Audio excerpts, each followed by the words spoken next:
you. Thank you for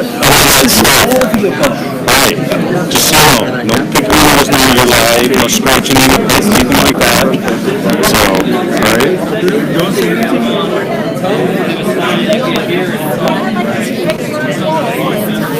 Have a seat. Oh, I will. I'm actually pretty much surprised by that position. Oh, thank you. I got all this later. I did this. And originals are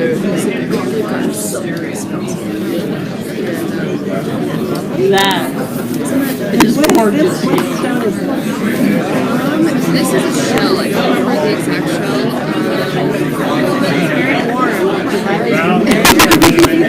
And then this is white buffalo that's live. I wish I could get real turquoise, but that would be amazingly expensive. So.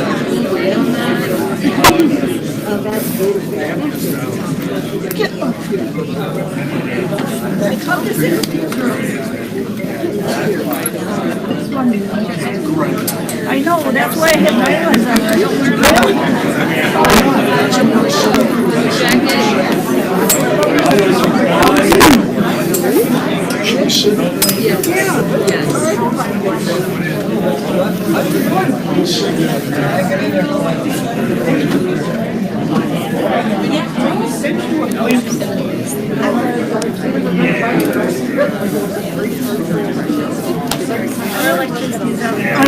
we were in a bucket of brews and I was sitting in gummy get over on racing like that. I don't care what you're doing. Well, I'm here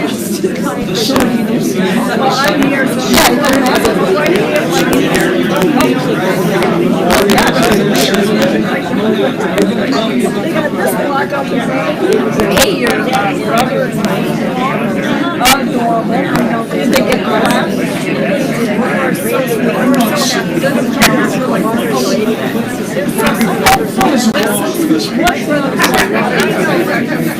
He's the bug's ear.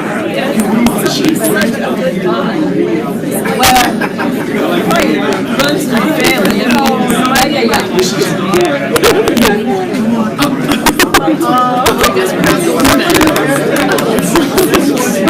I turned the water off. She had such a nice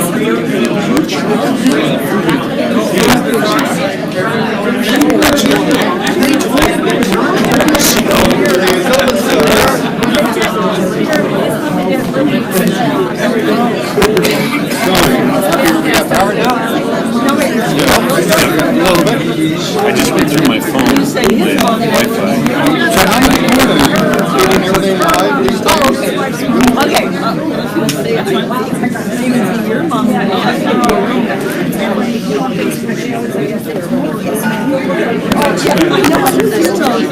And so like, so I, of course, you know, sometimes I one of my lists in my life, but I didn't. You're not fucking with my brother. That's not accurate. However, they did that. That's great. Okay, so when's going to be available? I'm sorry, 6 o'clock. I'm ready.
I do have a little piece of glass that fell right on the top. I didn't know I got on that. Should I?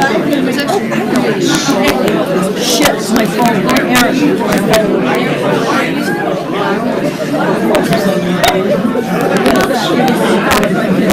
Shit, my phone. I knew I had it. Oh my Lord. You still my beating heart.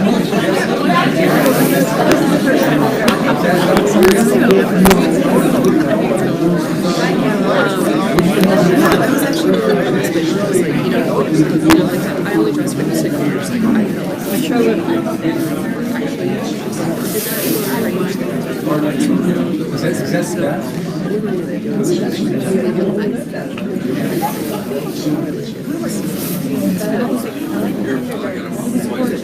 I know it's time to start, but if you'll bear with us just a second, they're trying to find the microphone for the mayor, all right? So that's, now y'all know what we know. Yeah, they did. I like it. It's completely different. It's more like Elvis. It's got the contemporary thing. And that's kind of the way it is. Did you have that in the She does, yeah. I had a good time. Oh yeah, yeah. I mean, I could have used a little day. I think we need a day after all these things. Just to like.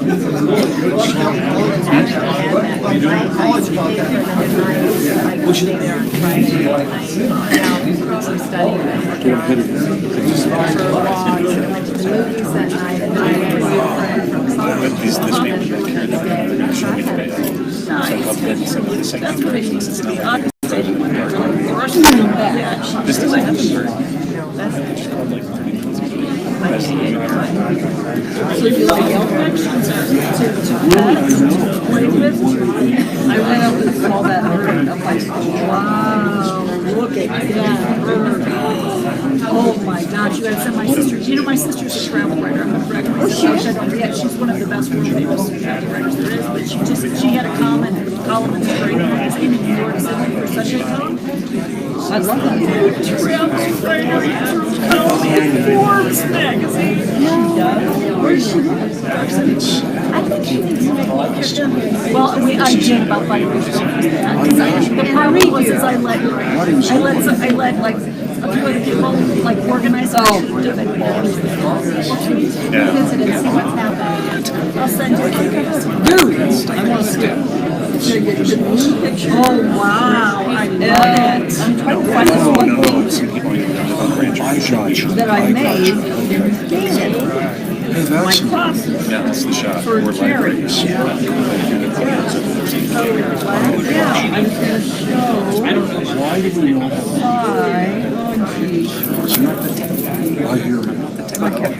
You're tough. And I'm putting everything. So what I did, that's going to be hard because what I did is I had, they're not sharp, and they will be. Judy Fuentes making 6 crosses. I thought that when I saw that. Oh, yes. And then she glued the glass. Oh, how fun is that? I see them somewhere. Or am I just imagining? No, I saw them. I just made them. Oh, wow. That is amazing. I love it. Right, sharp yet. But the ordered 5 of them. I made 6 and it took them all. Oh, I love it. I love it. Still need something in your place. I know.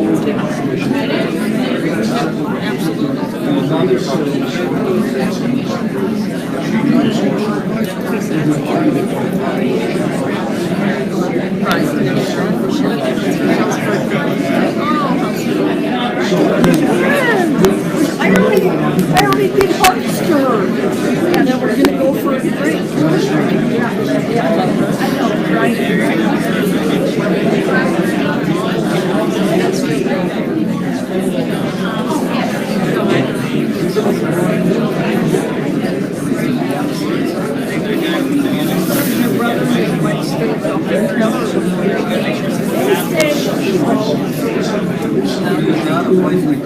And they were here just for the weekend, right?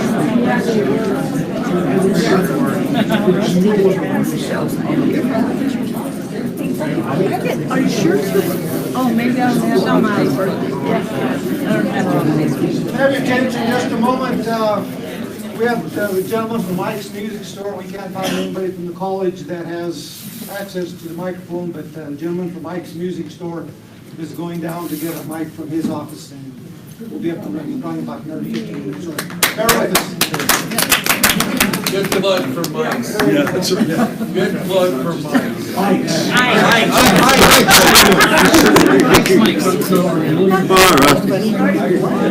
Nice Mike.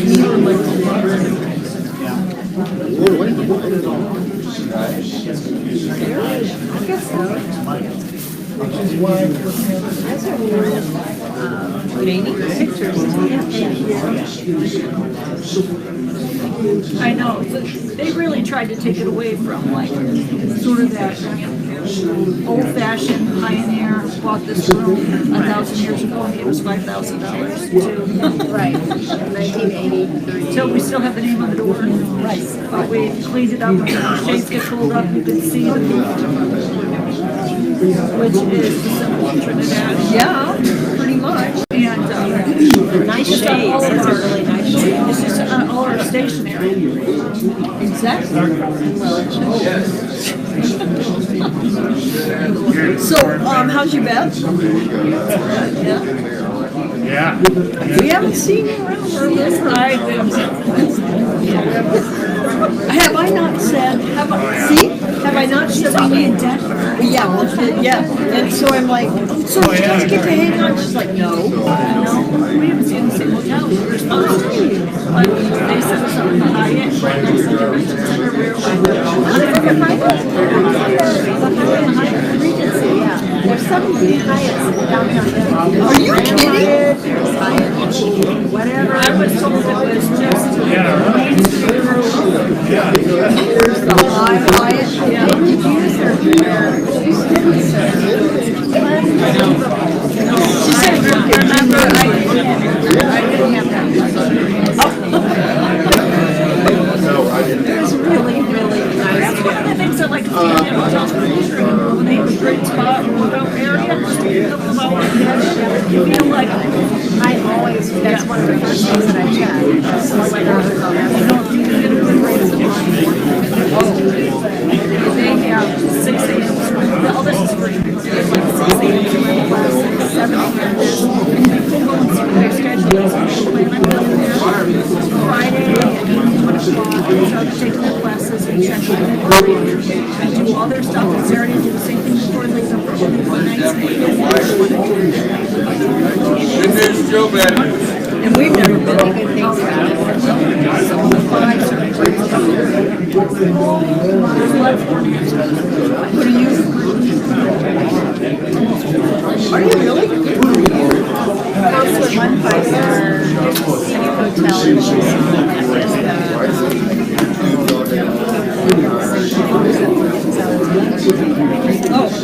yeah, take a break.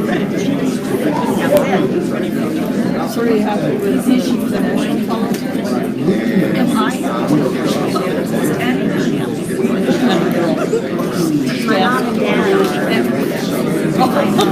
It's my brother. My sister's a writer for Forbes. We don't even know how to say Blackie, how are you, sir? Oh, I know.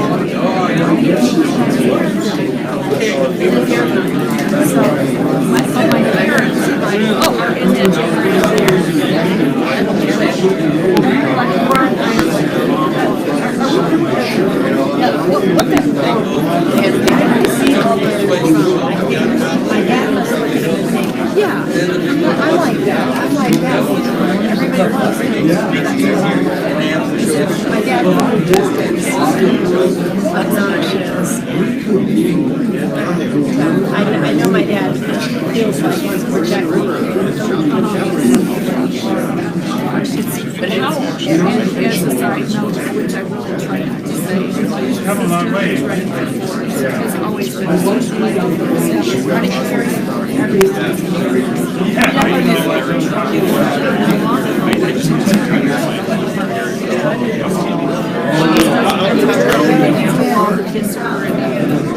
so, us,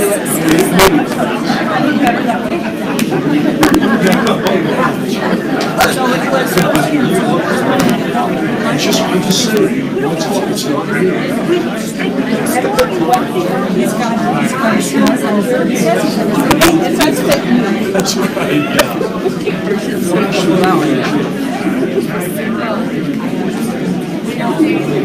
Oh, right. This county is. So I know that. Aaron is supposed to think about infrastructure, bridges, Hey, Greg, you got like the backup I didn't know that. for the areas right now? Yeah, we got our municipal power plant going right now to help. So it's going. That's the power issue. Your heat down there. Oh, I told her, yeah, the lights went out.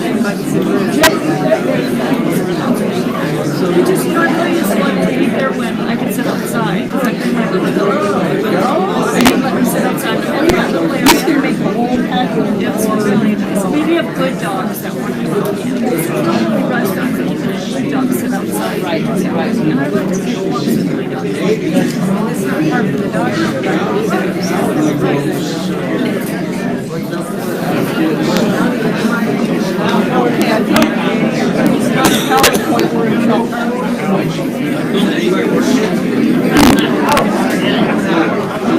It's dark outside.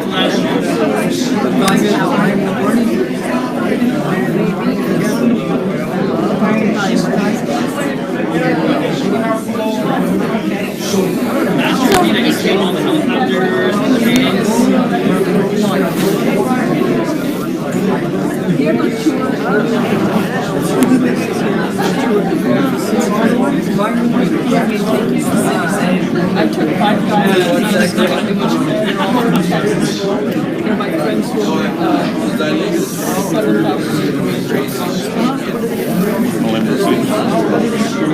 it's just a bunch of investors. It's this. No, somebody should go this is general. Get to spend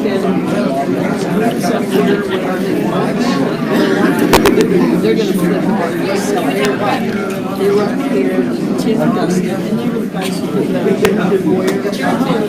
And they brought their lawyer, and the lawyer was going to work with them, and the photographer. Oh, wait, are you on? Yeah, did you see? Yeah, I need you. Anyway, I arranged a tour for them. Yeah. I'm going to arrange Give me my flashlight. I have connections. I have connections.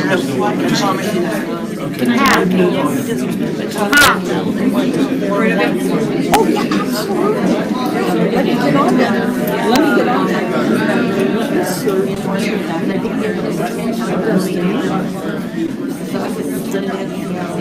This photographer that they brought did the most phenomenal photos of these guys. Tim Dustin. And they are happily married. How do I find that webpage?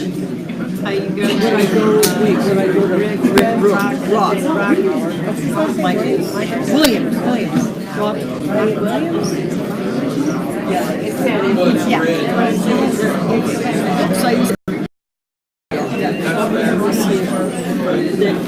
the photos he did of these guys.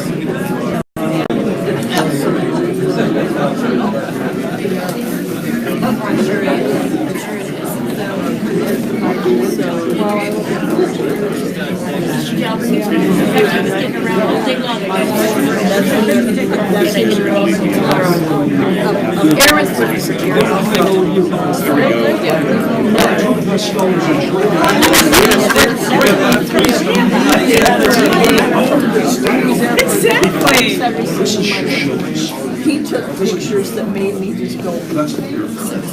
But those aren't all them. I don't know where it was. Where they live. Tim and Guster and Midland. Those were the only three that came up. Well, isn't the town how do I do You just that? have to project.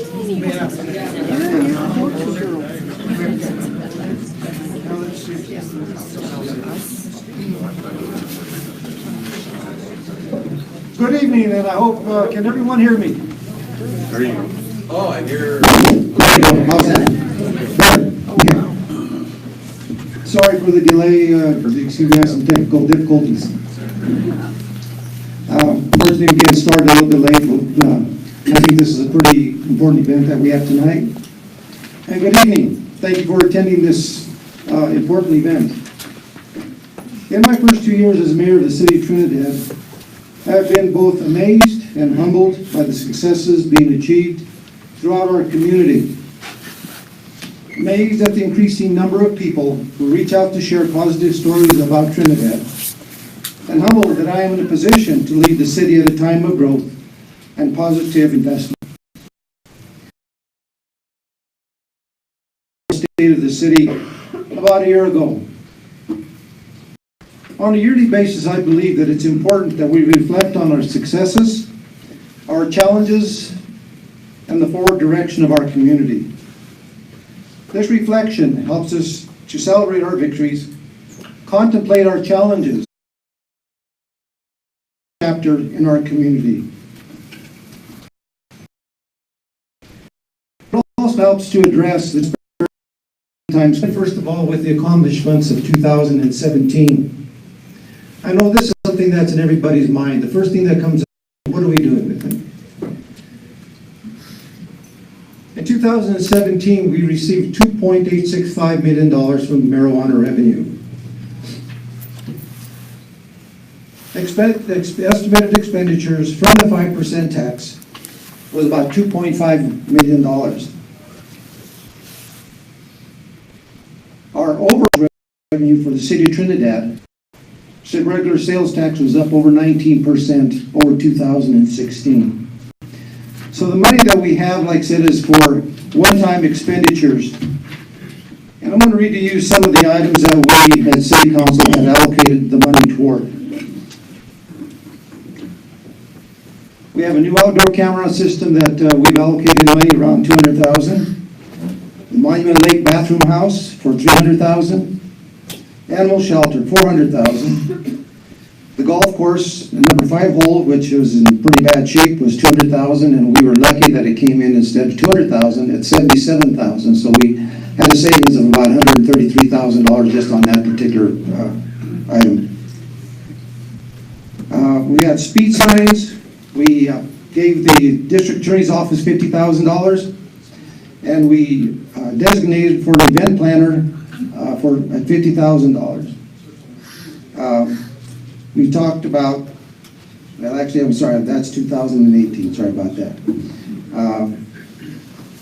The event planner was actually for 2018. We designated TURA, that's Urban Renewal Authority, seed money for $100,000. A dispatch navigator for $85,000. And we gave $5,000 to the hurricane storm relief in Houston, which I felt like it was necessary because we do get a lot of people up here from the Texas area, and I thought it was something that we needed to do to be neighborly and to see, to at least give some relief to those people, even though it was not very much, but at least it was just a good idea, I thought. We paid off the trolley debt, which was $164,000. We paid off our street sweeper at $137,000.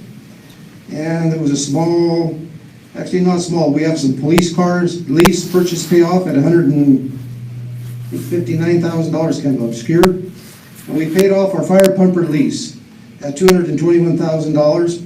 And we allocated for a sick leave accruals liability transfer at $176,000. So that's where the money from the marijuana has gone for 2017. So that came to about $2.5 million. So what did we do with the rest of that money? We have about $300,000 left, and what we've done with that is we put that into a reserve account because I think it's necessary that we build a reserve account for some events that do come up periodically. That does cost us some serious money. Every now and then we'll have a break with our infrastructure, and we never know how much it's going to cost. So these are all one-time expenditures. Our reserves in the city at this point in time are adequate. Something that we've done, and everybody wants to know about the marijuana, what's happening with that as well. When we put a cap in place, we put also a ratcheting effect. And what that does is that allows our planning and zoning to review all the CUPs that are not utilized within the previous year, that year. So if they've not utilized their CUP, that CUP will go away. They review it and can make it go away. Between the end of 2016 and the first half of 2017, 26 CUPs expired. So this ratcheting effect is beginning to take hold and to take place. We have also an infrastructure grant that we received for $3 million, which is slip lining the sewer main street. As you all know, you've seen some of the activity going downtown, and it's kind of created an issue, but nevertheless, it's something that we're working on. We've had local economy private investment at $12.5 million in 2017. That is substantial for the size of the community that we are. We also established the entertainment district and the Blues Fest, which Rusty Goodall and his crew and Jerry put this all together to bring back the Blues Fest. They were the recipients of the entertainment district first go around. What that did is it allowed us to be able to go downtown in the entertainment district and just have a good evening where you can carry around. We can go to each one of the establishments, get a glass of wine or something, beer, and walk around and enjoy ourselves. This is something that has never been done before in Trinidad. It's done all over the state of Colorado, and we just kind of copied what other areas are doing. What it really did, though, is it allowed the establishments to make the money rather than bring in other establishments from outside of the area where they make the money and our local business people are left out in the cold. If anybody talked to any of the local businesses from this last year, a lot of them ran out of food, and I'm not sure if they ever ran out of liquor, but I do know that they ran out of food. What this will allow us to do is the upcoming events such as Santa Fe Trail Days, the Artocade, and others to have events in the same way. So this is just not a one-time deal. This is something that an investment that we've made. We've also established the patio program. We had 3 patios that were placed in front of some of the local establishments. And what this does is this allows patrons of these establishments to sit outside in the open air, wave at the cars going down the street, throw rocks, whatever they want to do. But anyway, it just gives a little bit different environment to sit, have a drink, maybe eat some food. We also have established a facade program, a rental assistance program, and we currently have 4 businesses that are utilizing the rental assistance program. Just to let you know that there may be some changes that may be coming to those 2 programs this year. We also have our anti-dilapidation ordinance that we put in place a year ago, actually about a year and a half ago. Typically what we've done each year is we've allocated $100,000 for demolition of old buildings that are in homes. It could be residences, but it can also be businesses that are falling apart, which we've actually took down one business on First Street, which was the old dairy a year ago. In 2017, we gave notices to 16 buildings. 12 of those were remedied by either they go in and they fix them up, they tear them down, maybe they do something to make them adequate so at least we don't have transients going in and trying to live there. We've invested $700,000 in ADA updates to the miscellaneous buildings downtown, curbs and sidewalks along Main Street. We also have landfill that what we're trying to do this, when we installed this last year, was that when you go to the landfill now, you have to pay with a credit card. In the past, we've had too many people that have gone to the landfill and say, I'm Joe Blow, charge it, they never paid. So needless to say, we are losing out on a tremendous amount of money. However, those of us that have utility bills that are billed to us on a monthly basis, you still can tell the person at the gate there, please charge it to my account, and they will just give them their name and address, and they can apply that to your monthly bill. We've also established an online utility payment, ACH payments, that can be made for, you can make utility payments on. Our space to create, I'm proud to report, we are funded, if I believe it's like at $15.4 million.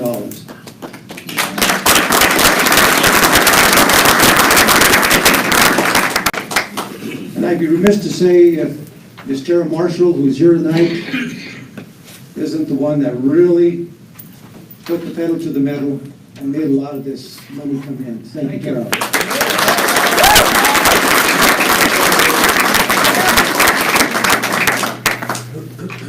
From the DOLA local government, we received $2,250,000.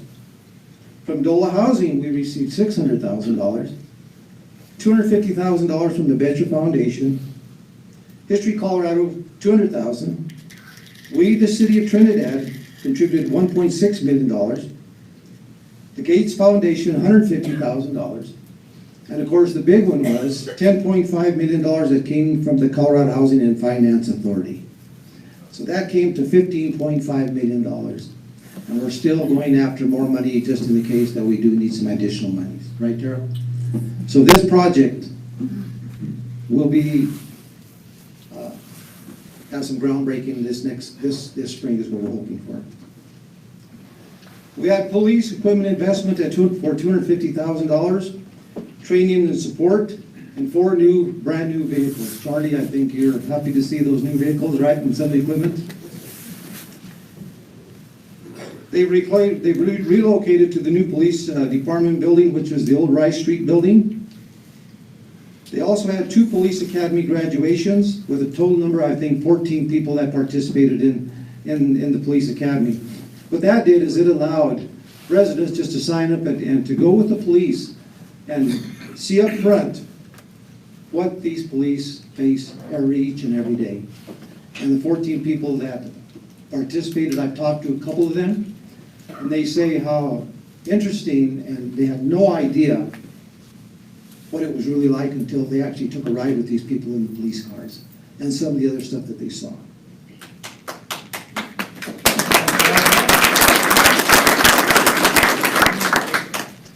And just to let you know, our police department, a lot of times they get a lot of flack.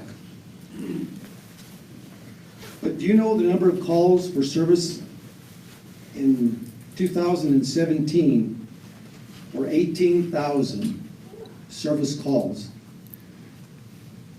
It's a lot of calls. Per day, I think it's like 50-some calls a day. So, Chief, thank you for you and your crew for what you do on a daily basis. I know that we're stretched thin, but they do the best they possibly can. Overall, the Trinidad Emergency Communications, this includes Trinidad and Los Angeles County, all of the fire departments of the county, EMT services, and the entire group. There were over 27,000 calls that came that they fielded. That actually does come through, I think, Charlie, if I'm correct, into the police department as well, through the communications group.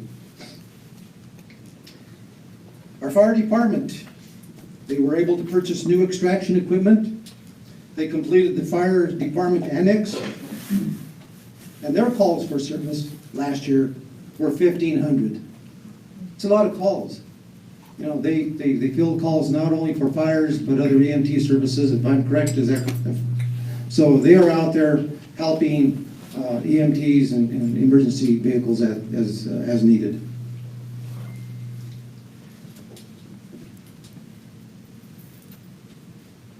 We also have ARPA, which Ms. Miles has been a huge part of. And what they've been doing is trying to negotiate the bonds for coming forward. And I think they're going to be able to, they've settled a lot of the things, because there was some problems with Lamar and Lahana coming together with the rest of the communities to make this thing work. So what it's going to do is it's going to yield considerable savings, not only to Trinidad, but other communities. And also, I think it's going to help stabilize, keep our rates stable going forward to 2020 what? I don't want to commit, but it could be another 5, 6, 7 years. So another 5 to 7 years, our rates for electricity will be stable.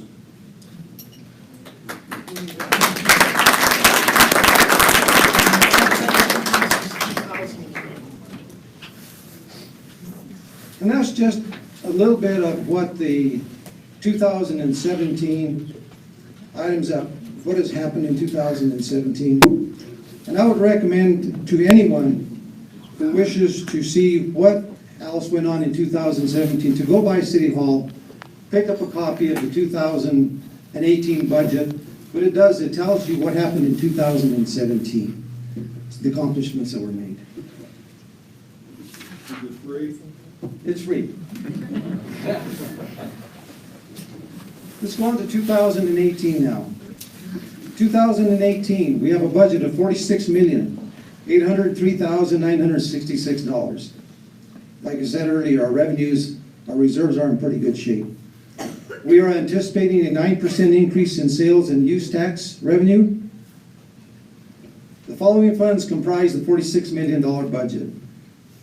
For those of you who are new to the community, for those of you who don't know, that includes the general fund, the power, light, water, gas, sewer, capital projects, lottery, and tourism funds. Much of this revenue is received through various grants and fees: ad valorem taxes, cigarette taxes, franchise fees, ownership taxes, license permits, highway user tax, severance tax, and on and on. So we get miscellaneous tax funds from our revenue from some of these other areas. The severance tax is the one that I think really kind of bothers me, because this is money that we receive through mineral extraction from our county. And over the years, it slowly has been getting lower and lower and lower. What's happening with that severance tax is, it angers me, and angers, I know, that the county commissioners, and not only of this county, but every place else in the state, that our state legislators have used the severance tax money kind of as a slush fund. And they just kind of move it wherever they need it, rather than giving it to the place and the communities where the gas is extracted from. So that's kind of irritating to me.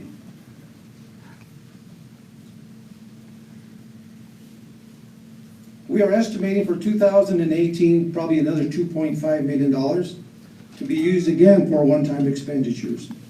And there again, I'm going to refer to this chart of some of the things that we're talking about expending for this next year. We're thinking of the old waterworks plant completion, some digital billboards, possibly some more money for the district attorney's office. And I mentioned an event planner,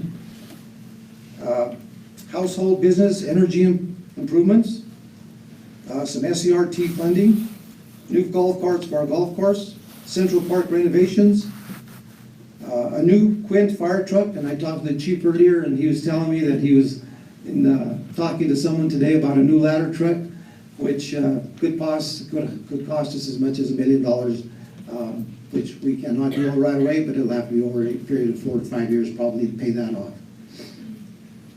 Soccer field improvements, the Trinidad Youth Club, some more ADO demolitions, the water plant payoff, Main Street program, triggers baseball request, and some more sick leave accruals, liability transfer. And there are a few other items in there too as well. So as you can see, the marijuana money has been able to allow us to fund a lot of these things that we've not been able to fund in the past. And it also is put us, whether we like it or not, whether we believe in the marijuana or not, it has allowed us to stabilize our revenues and being able to pay off. Because what I'm going to mention to you in a minute is something that we're all going to have to think about. There's going to be something I'm going to mention.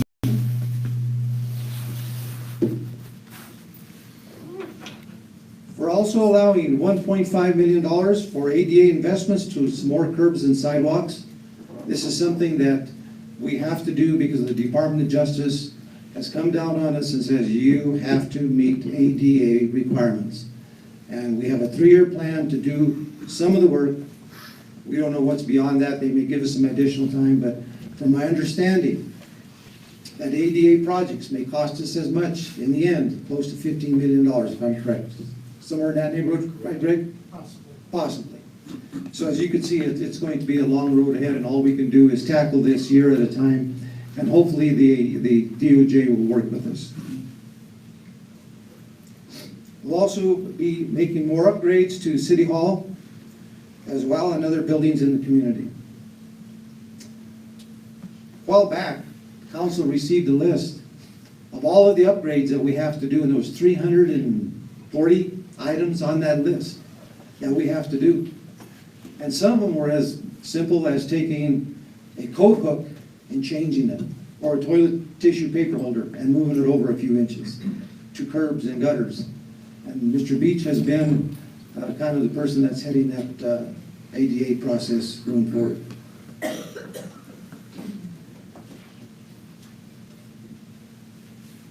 On the light side, we're also going to have in the near future the pedestrian bridge that's going to be put over the Boulevard addition. We've purchased an additional property in the Boulevard area for recreation. As we continue to try to expand our recreational activities, I think it's important that we make these type of investments. That bridge has been worked on, I think it's been the last 2 or 3 years. It's finally going to happen. We're going to see, I think we've already went ahead and said who the contractor is that's going to build that bridge. So I think it's going to get started sometime now, what, April? It's already going. It's already started? Okay. It's already started, okay. We're also going to hire an economic development consultant, which will be officed in Denver. The reason being is that in the past, it seems like we've always waited for business and industry to come to Trinidad. We can't do that anymore. You know, we are moving along at a pretty good clip right now. So what we need to do is we need to have someone that is in Denver or somewhere else. In this particular case, that's someone that will be in Denver. Because as you well know, that whenever a business or an industry, the first place they look to is Denver, of course. So that person will be able to say, have you thought of Trinidad? And then what I'd like to do besides that is I would like to establish probably an ambassadors group of maybe 3 to 5 people local here in Trinidad. So when these businesses or industry people come to Trinidad, besides Greg and myself and maybe someone else on City Council, we'll be able to visit with these people to show them what Trinidad is all about. So we need to be very proactive in this search. And I think that is something that I think, when is the time frame to try to get that person on board? In the next few months. We're also going to be looking at making the landfill an enterprise fund, because we feel like it needs to be a standalone. Right now, what's been happening is everything has been being paid out of the general fund. So it needs to stand on its own. We have approximately 25 to 30 years left at the landfill. We need to begin to plan for closure after that period of time. And considerable expenditures will be needed. We will have to place methane gas monitors throughout the facility at that time, and we will have to monitor those things for decades to come.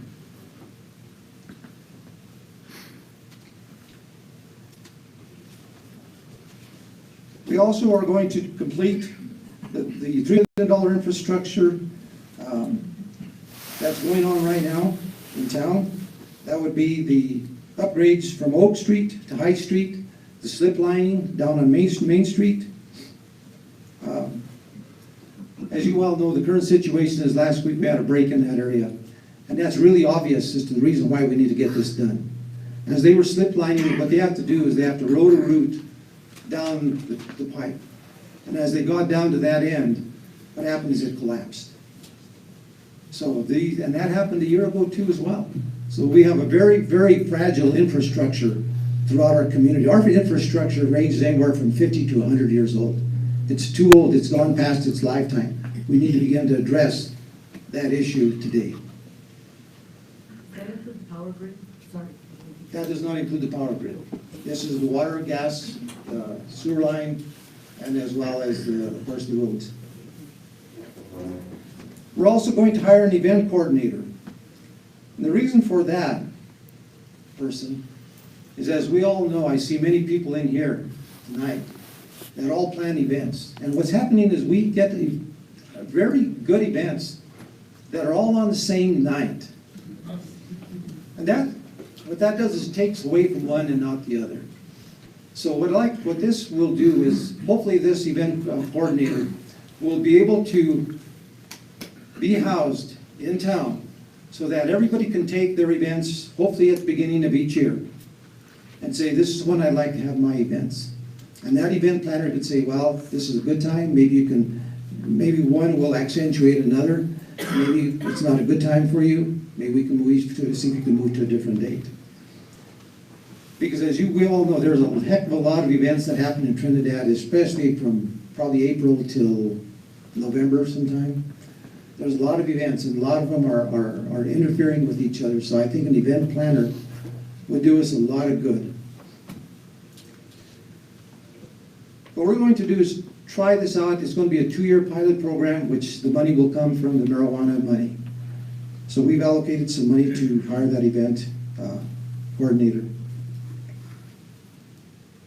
We're also allocating $450,000 to paving and seal coating some of our streets. And this is something that I know you, as a community, you go up and down the street and you say, why can't we fix these doggone streets? So hopefully we'll be able to do some repairs. We know that it's going to cost us a lot more money. However, it doesn't make sense a lot of times. If we were to tear up a street or seal coat it, pave it over, and then 6 months down the road we're having to tear it all up. So we have to make good use of the time and the money so that we're not tearing up something that we just did a few months back. We're only installing new downtown security cameras, which will increase security throughout our community. We're also going to increase our recreational areas, hiking, biking, and river use. We have with us tonight someone from our Parks and Rec, Mr. Tim Chrysler, who's in the back, who is heading up our recreational department. And I think he's doing a good job with everything, so thank you, Tim, for everything that you do.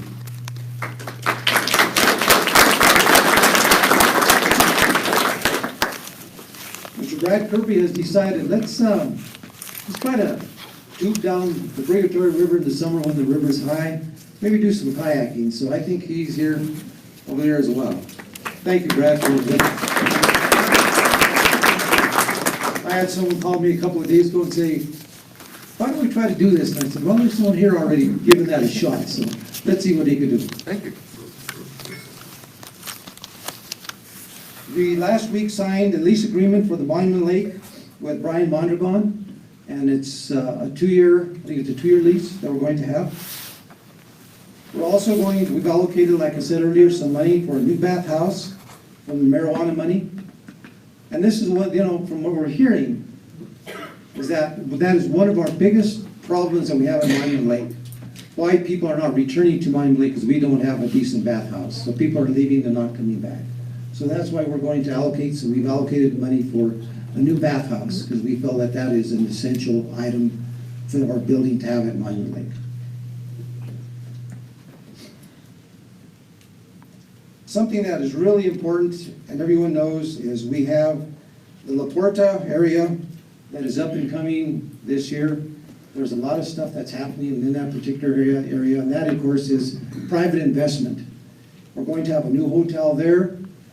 There's, I think the green toad is going, this thing's called the purple toad, or the green toad is going in there. And I've heard of other businesses that be going in there as well.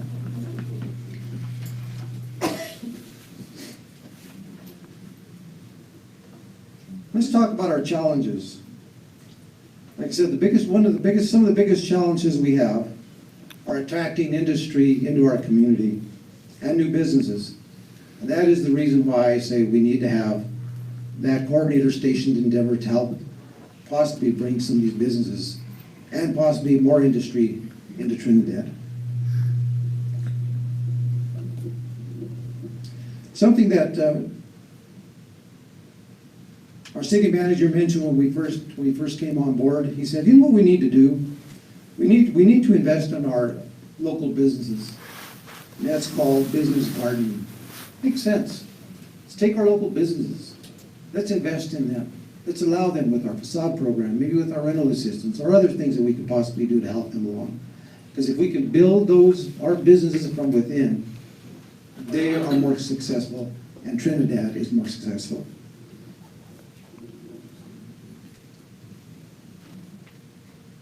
The big thing that I think that we need to really look at is our police, citizen, and business protection.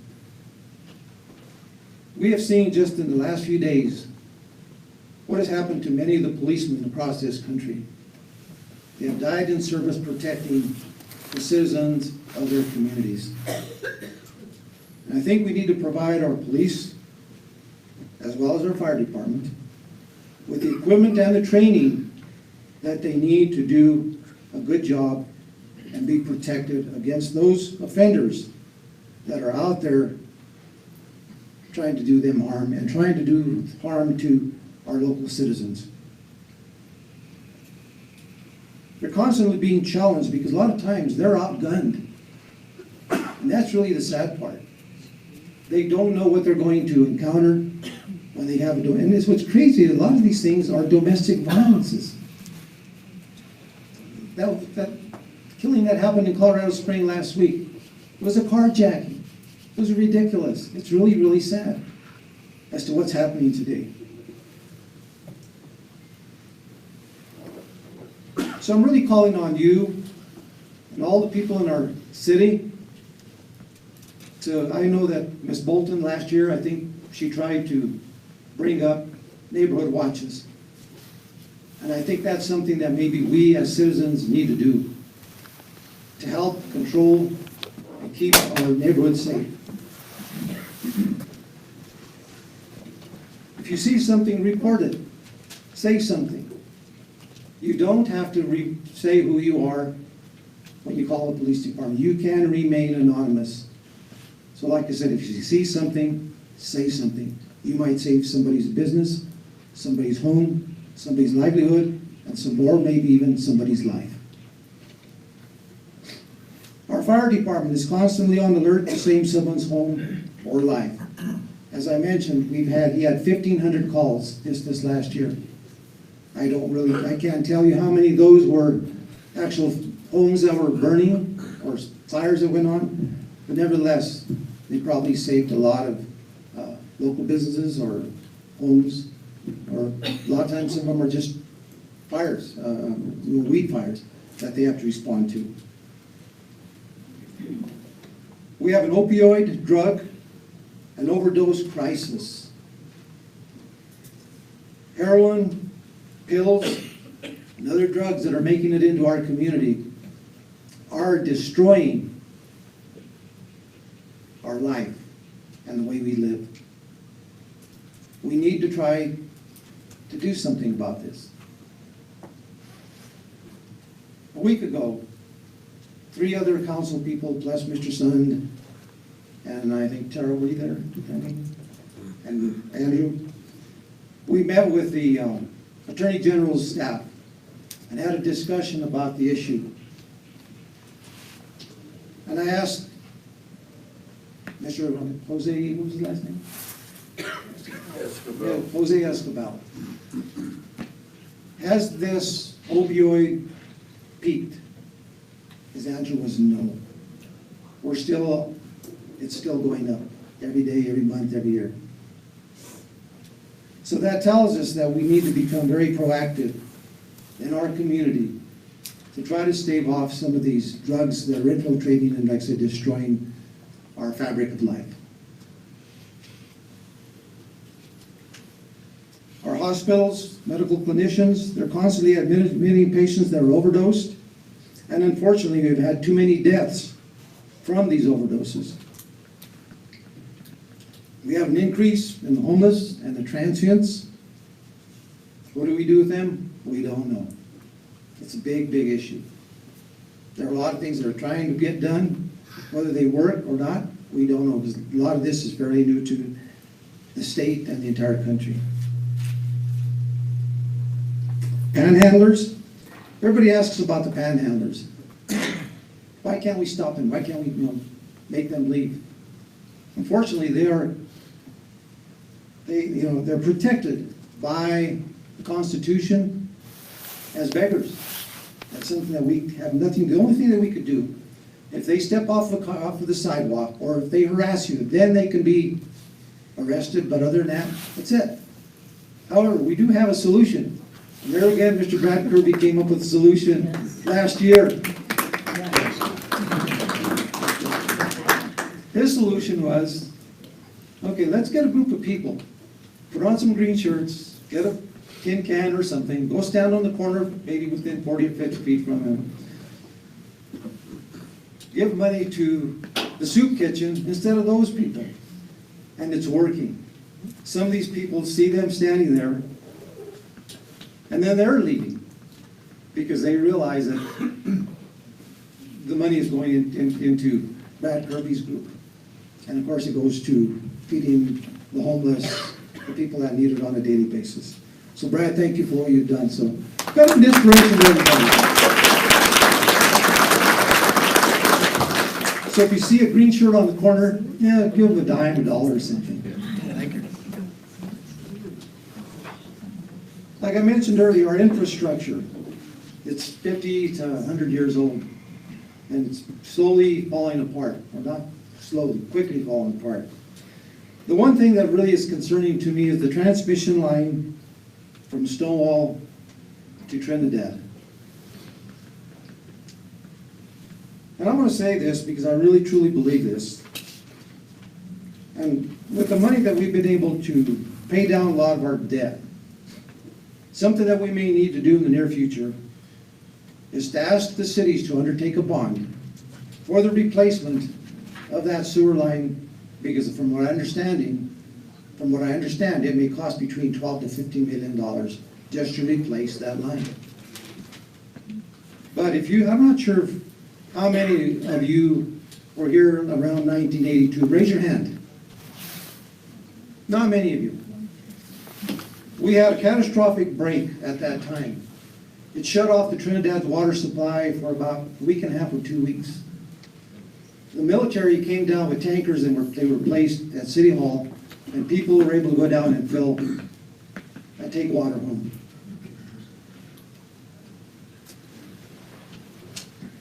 A couple of years ago, in Valdez, we had another break. That only shut us down. It really didn't shut us down, but we did shut the water off. But it was up and running in a couple of days. So that was, even though it was major, but yet it was minor as far as time goes. Like I said, that line is probably 60 years old. From my understanding, from what I've heard, is that a water line has a life of about 50 years. As you can see, our entire structure, our infrastructure, is way beyond that time frame. That is the reason why we need to begin today to look at what we have to do tomorrow. I would also like to institute recycling into our community to add years to our landfill. Like I said, we have about 25 to 30 years left in our landfill. Sometime back, the people from Terra Firma went out, they dug up a 6x6 hole, I believe is what it was. And what they took out of there was 60% of the items that came out of that hole could be recycled. So you can, if you do the math, if we could take and even do 30 or 40%, it would increase the life of our landfill by maybe another 10, 15 years. We're going to be faced with this, people, down the road. Whether or not we can build a new landfill at that point in time, which is very costly, Or will we have to transport our refuse to a regional facility, which I believe there's one in Lamar, one in Pueblo, and I think one in the San Luis Valley. But the cost is quite high. So we need to do what we can do today to increase the life of our landfill. And I think it's going to start in a big way with we as people, maybe even us, city council, going to the schools and starting at third grade level and telling these kids, let's start recycling. Then they could take it home and say, Mom, Dad, why aren't we recycling? That's where I think it needs to begin. So when they get older, they will understand the true value of recycling.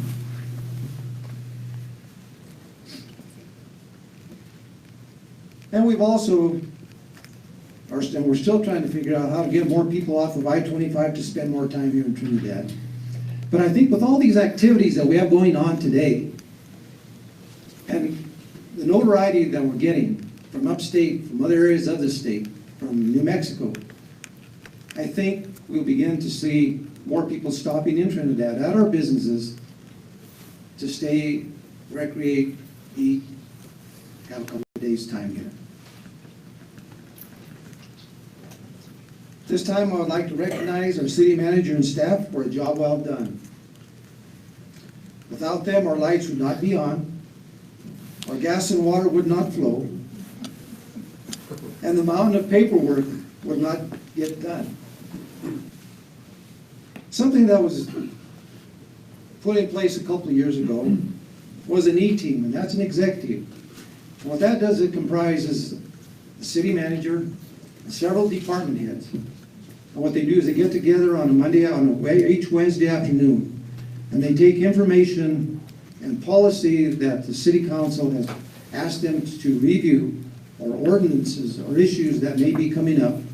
They review it, and amongst all of them, they come to a conclusion, not necessarily conclusion, but recommendations for City Hall so that when we receive it, we have very few questions left to answer. So they do a lot of the legwork for us. And I think we have a really good executive team, so thank you.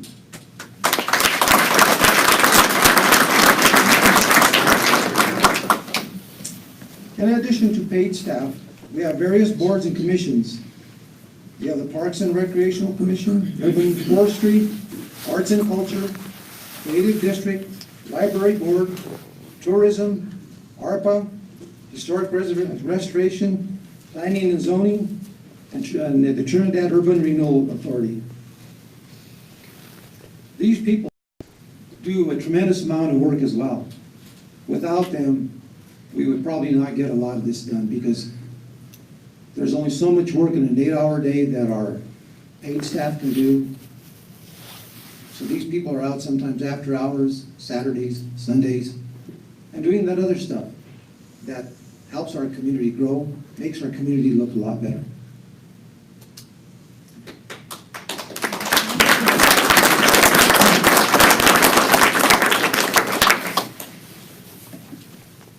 And last but not least, I want to thank my fellow councilmen and women who have volunteered to serve the citizens of our community. It takes a lot of time, a lot of effort, a lot of reading and traveling. Like I said, a couple of weeks ago, several of us traveled up to Denver to the Action 22 days where we met a lot of legislators, and we're putting our foot forward, saying we're increasing our presence in Denver. We're meeting officials, we're meeting just people in general. We're doing whatever it has to take, whatever it takes to increase the presence at the state level. That's something that's been missing for a long time, and I'm beginning to see that it's paying dividends. Just by what's happening in Denver. We go to Denver in the capital, and people are asking us, what is happening in Trinidad? Why all this noise? What's all this noise about? What's going on? And it's a good feeling that we are making that presence known. Our goal, as far as council, staff, is to operate at the highest level of integrity and efficiency for you, the citizens of Trinidad. Thanks again for attending. wanted to say, open it up to questions at this point in time, if anyone has any questions, but before we do that, we have a birthday person in the house. Now I'd like everyone to sing happy birthday to Miss Miles. Happy birthday.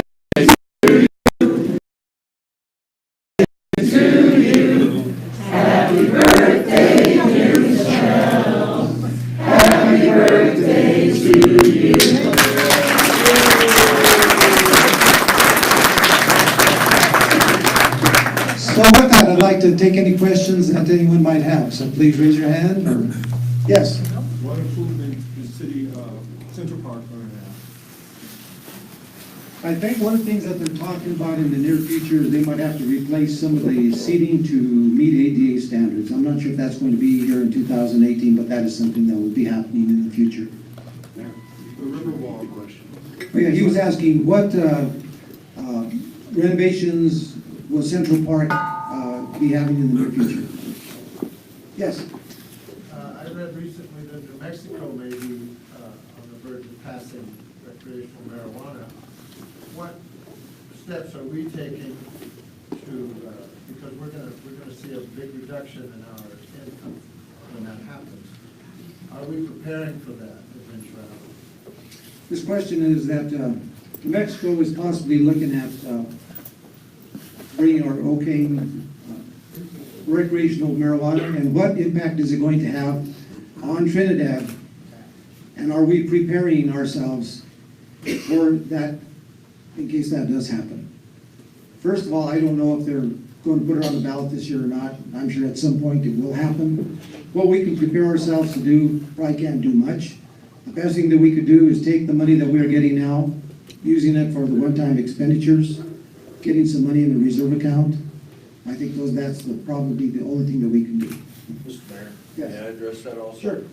So it's as we're discussing what we're gonna do the allocations for the marijuana money, one thing I would like to see done is a fund set aside and money to bring more manufacturing jobs, research jobs and stuff like that. I think that would be a good use of marijuana money. So that is something that's heavy on our minds on city council, and that is something that I'm gonna push for when we decide allocations.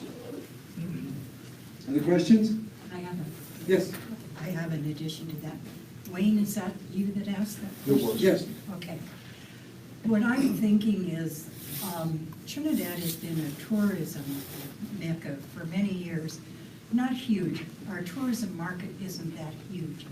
But I'm hoping that the marijuana industry, if it does anything, it'll bring people to downtown Trinidad to see how beautiful our downtown looks. And I think all of us, what we all need to do, especially in this upcoming tourism season, to look the best that we can for these people that are coming in, so they come back. I mean, I think we get the lion's share of the Texas, Oklahoma people.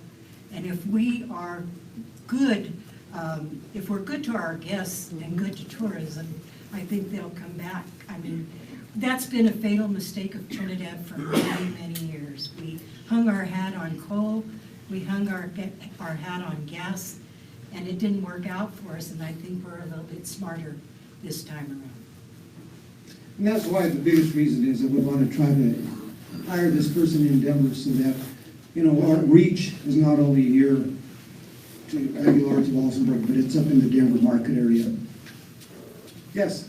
I have a question about the housing stock here in Trinidad. Well, I commend all of your efforts for the facade improvement program, and I do agree 100% with supporting the businesses, because they're the ones that keep everything going. I think those of us that are trying to move here and looking at what's currently there, some of that turn-of-the-century housing could use some support. Is there any monies that's going to be like for structural or updates or ADA, any of that? Or residential? Like if it was built before 1900 or something. I mean, there's some old housing here. The only way that you can fit, that's a tough situation. The only way you can get those maybe on like a historical 20% tax deduction. out of Denver. USDA also has rural development grants for housing. The question was from the lady was, a lot of the old housing stock they have in Trinidad, is there anything that will help the people that purchase some of these buildings to update, maybe do infrastructure Maybe updates. save them from demolition. Or maybe even save them from demolition. And We currently get $50,000 through the historic preservation tax credit for residential upgrades.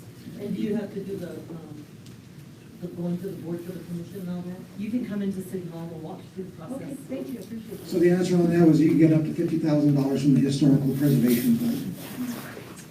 Yes. Is there anything happening with, I consider three buildings really, really historic. The Blue Crate building, the Fox Theater, and the Opera House. Is anything gonna happen to save them, especially the Fox? Because every time I see the Schuler and all the events that they have, really good entertainment, it's just so sad that the Fox is continuing. I know Ms. Dana Crawford has an option to purchase that building. She's been working on that for the last, year and a half to try to see if she can, what's the best way to make it pay for itself? Because as you know, someone can go and renovate it, but it also has to be able to pay for itself. It is a beautiful building and something hopefully will come this year. I think she's looking at maybe later in the year to do something, or starting to do something with it. As far as the Opera House, that is a building that I think is critical. It's in a critical stage that either has to get taken care of or has to come down at some point in time. Because, and it scares me that there's vehicles that drive right up next to it, and all we need is an earthquake or a bad storm and something could happen to that entire building.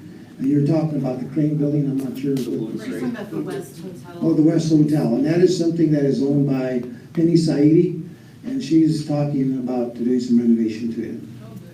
So when we were in Denver last week for the legislative session and everything else, I got to spend a lot of time with Dana Crawford. And so that's one of the things, knowing that I'm involved with the Blues Fest. And she talked to me quite a bit about the Fox. I believe they close in August. And they're looking to have a 1,200 seat venue in there for multiple uses, including some music venues. So she has big plans for that building and she's very excited. And she no longer talks, I don't know anyone knows Dana Crawford. Those who don't, we talk about her, that's Lodo. She took lower downtown Denver and redid it, Union Station and everything down there. She no longer talks about us in Trinidad, she talks about herself as being a resident here and invested in this community. This woman is amazing and she has big plans for that theater. Yes. Dana Crawford's never done theater, she's always done residential. Yes. Is it gonna be part residential? No. No, that's not true. It's not true. Yes. I'm John Tarantino, grew up here in Trinidad, members on both my mom's side and dad's side, Started by Dennis Crawford, I'm school in Denver, and Farmer Street was the pit of everything you could probably think of and whatnot. Here, about 2 years ago, we went to a renewal event, it was down on Lower Farmer Street, and stayed down, went down and had dinner down there. When I came back, probably 11 o'clock at night. When we went down, there was a lot of kids there, young kids, having a good time, and whatnot, doing all kinds of crazy. My memory of it is it was the den of iniquity and whatnot when I was in college. So we were down at Union Station, probably about 10:30, 11 o'clock at night, and we had to walk back. I thought, here we go, so we turned off, we go back up to the Falls. We saw one guy there in a long robe, white robe, he was doing something. And it worked out, he had this gun kind of thing, he was shooting this little feather kind of thing into the sky, and it would come down and went over the head and then feather. And so my vision of the iniquity and the horribleness of Farmer Street was converted to something brand new.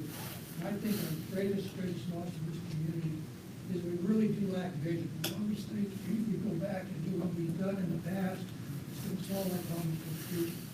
We've done this for generations and generations and generations. We gotta get a vision, different vision of what life, what work and employment, what success is, and build ourselves around something brand new, not just the past of 200 years. Question, please. You're absolutely right, and I think so the revisioning of our community is what we actually need, and that's what he's talking about. In comparison to what happened up in Denver, he saw that, Lerner Square years ago, they used to call it Larmer Square, and it was, like I said, a place you did not want to go to. Today, it's a very active place, and I think that revisioning of our community is what's really beginning to happen to our community right now. And I believe that if you look at us, what's happened just in the last few years, and probably look at us in another 2 to 3 years, we're going to see a huge change. Yes, Howard? We're talking about, since Trinidad's finally learned how to spell the word tourist, now we got to figure out what to do once they get here. And this is a process that's going, and it's going to continue to take a lot of ideas and a lot of different things. One of the things that I would like to see the city address would be, through Parks and Rec, having a open space type program to really develop more of the river system. I know we're going west out of the boulevard with the trail system and everything, but we've got a huge segment of the river going east towards 35160 that is a tremendous wilderness, not wilderness, but a tremendous wildlife zone that really has been kind of ignored for the last several years. We've done some work down there, of course, with Trout Unlimited and a few other things to try to upgrade it. But I think that's something the city can look at for a quality of life issue, hiking, biking, to complement the boulevard and all the other things that we've got going. And the other question I would have is, long-term, since we're going to be the last best place in Colorado for quality of life, what do you see as expanding our recreational potentials that we can offer through the community? Bike trails, bike tours, stuff like that. I really think that recreation is probably the one thing that we really can probably begin to hang our hat on, because the biking, the hiking is something that throughout the entire state of Colorado and throughout the country is on everybody's mind. That's what they want to do. People my age, we're still very active. We still want to bike. We still want to hike. We still want to camp. We want to do all those fun things that we used to do when we were young. We want to still try to do them. So anyway, I think that that's something that we can do, is try to expand our recreational activities for not only the residents, but also for those tourists that want to come into Trinidad. And I think one of the things that you could possibly do is get together with Brad Kirby, your group, and see if there's something that you could do together, and maybe expand your groups together to try to do something along that river corridor. And it needs a lot of cleanup like we do every year, but I think there's some additional cleanup that has to get done to make it look cleaner. What about open space? I mean, actual trails. Let's go from Linden to 35160. A conscientious effort to develop trails and wildlife viewing areas and those type of things down along that corridor, because right now there's not a whole lot going. It's not utilized the way it should be. The Riverwalk is, but you get off down into that really nice bosque in there. I mean, it's really something to see, and I think that's something the city probably needs to take a look at. Well, I really think that that's something that our Parks and Rec department, I think because I think you're working with Tim Christen, I think that's something that you guys can take a look at and maybe bring some of those ideas to council for consideration. Do you think, would the council have money available, do you think, in the foreseeable future? That's possible. We'll have to see exactly what the cost will be. National Parks does grants for that also, for trailways and for park development, National Parks. Yes, Felix. Not a question, a comment. What is the relationship between the city and the county? We talk about the opportunity that we want to bring to Trinidad. So, and then my second comment would be is let's begin to work through the city and city council and create a fund. Not that there is going to be this economic development person working out of Denver, so we can give incentives to companies that want to move to Trinidad, i.e. $250,000 if you take 20 employees. We have the college to do a lot of the training for the workforce. I think when we talk about the city of Trinidad, I hear very little working with the county commissioners. I think we need to become one entity to continue to attract that, the businesses that you're speaking of. The question is what does the city and the county need to do to come together, begin to work more closely with one another, and also to incentivize somehow to create some kind of a funding mechanism to be able to attract some of these businesses that may want to come to Trinidad as well. And just to answer that question is, now right after the first of the year, we do have everything in place, and one thing I really want to do is meet with the chairperson of the county commissioners and sit down with that person and see what can we do moving forward together. To Mr. Lopez and Mr. Lackey's point, you suggested from the river continuing on to 35160. Well, a large part of that is not in the city, that's in the county. Golden opportunity, Mr. Lopez, to partner with the county. And I think we are already undertaking kind of a mentality. And most changes occur with a change in attitude and mentality. And we have to, out of necessity, have a more regional approach to the things that we try and do. There are some things that are distinctive and unique to the city of Trinidad as they are to the county of Los Angeles, and necessarily need to be separate. But where possible, to your point, if we could think in a regional manner to accomplish the things that you were suggesting, and then we all benefit. We don't have big enough armies to fight each other, but together we can probably get a hell of a lot more done. Michael? Yes. Also, real quick, if you don't mind, Mayor, I think we took a first step towards bettering the relationship between the city council and the county commissioners to work together in our first roundtable that we set out at and start setting goals, how we can work together. Yeah. And I think that was a crucial step to take. At least we have started that process. I think what we need to do there too is, like I said, I want to meet with the chairperson of the county, kind of get some ideas thrown around, and then afterwards we will get all the county commissioners together, all of city council together, in an open forum, and start a discussion. Yeah.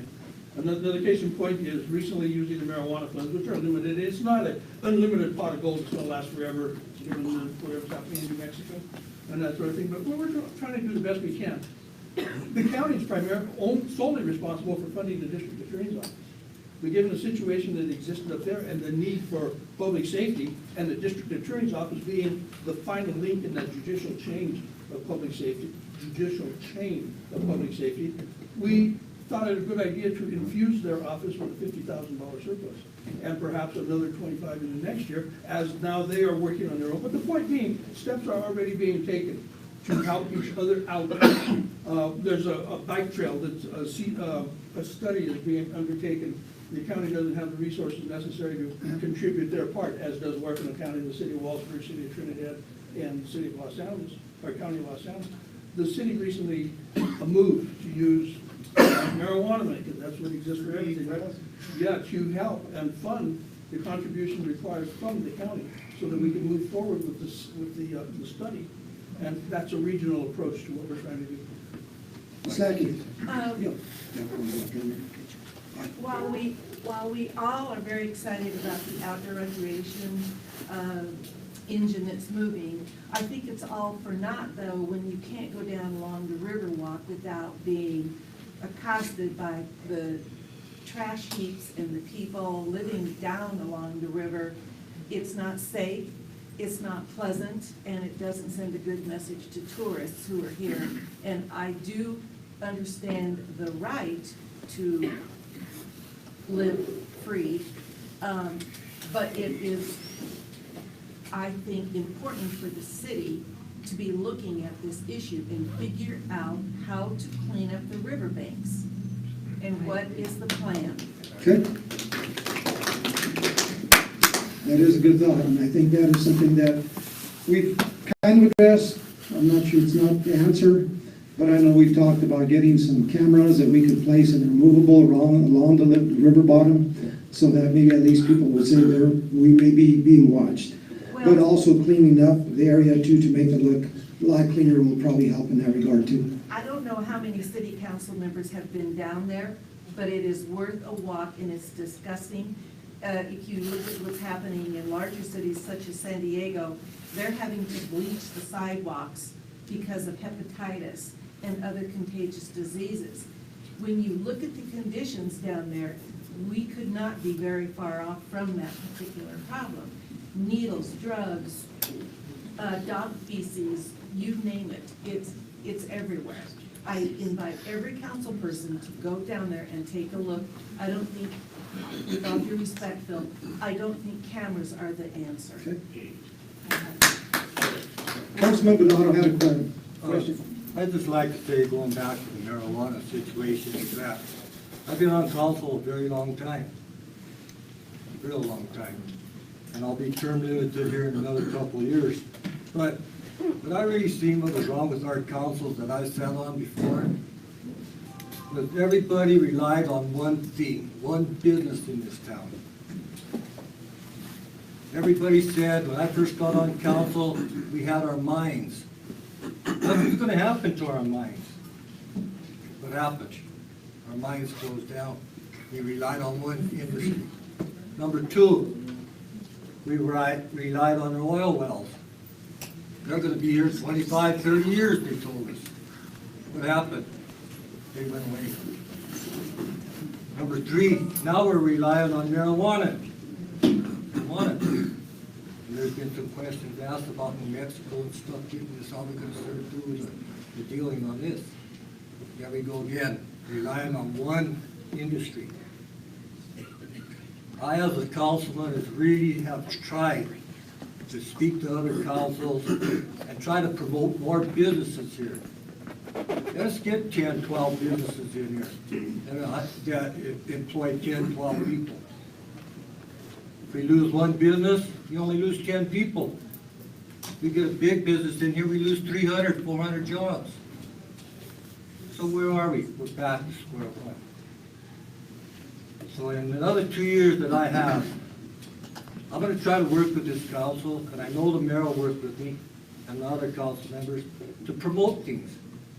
We gotta get off our duffs and don't let people get on the phone and say, hey, you wanna start a business here in Trinidad? Come here, this is what we offer.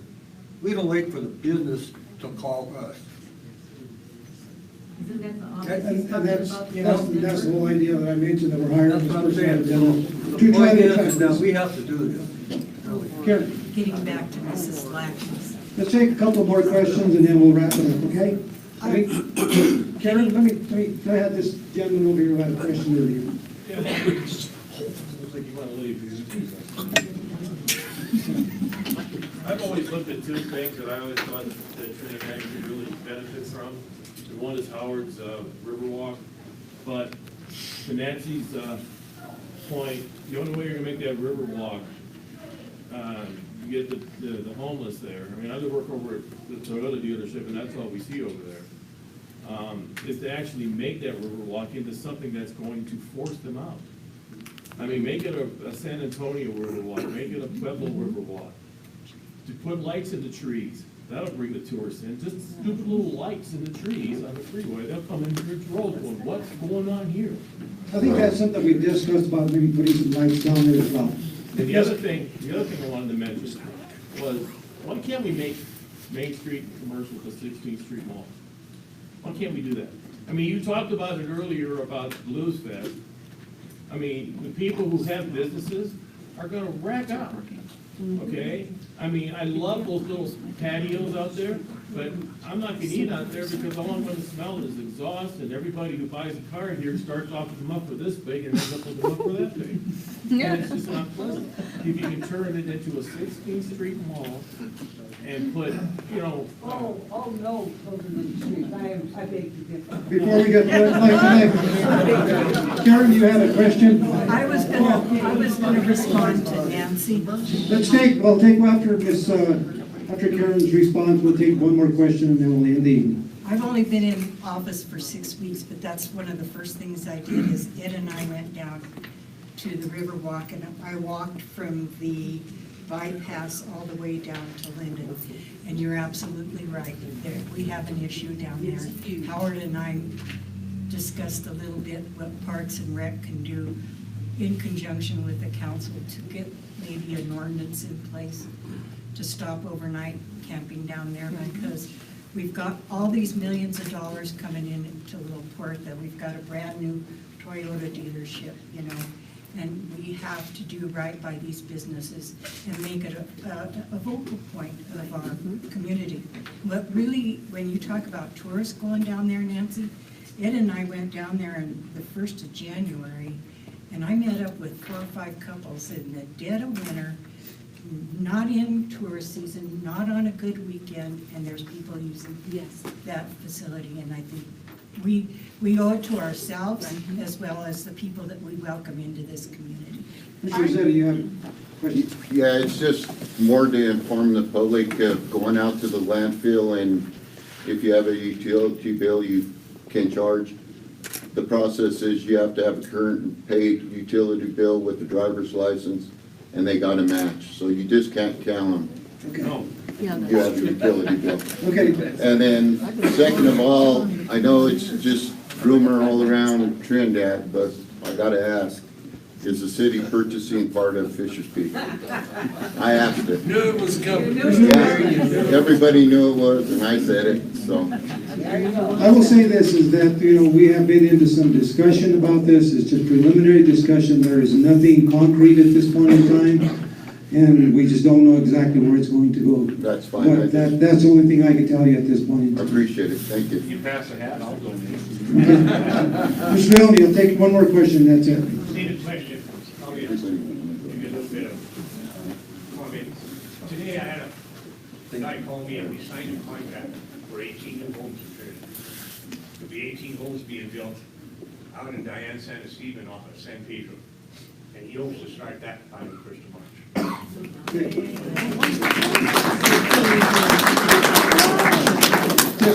To wind this up, Mr. Leone just said that there's going to be someone coming into Trinidad to build 18 homes in the north end of town, which is a source that we really need right now, is new housing for in that category, that lower category. So, first of all, I want to say thank you for attending this evening. I hope that it's been informative. Thank you for your questions. And if you have any other questions, feel free to call me, call one of the city councilmen and ask us.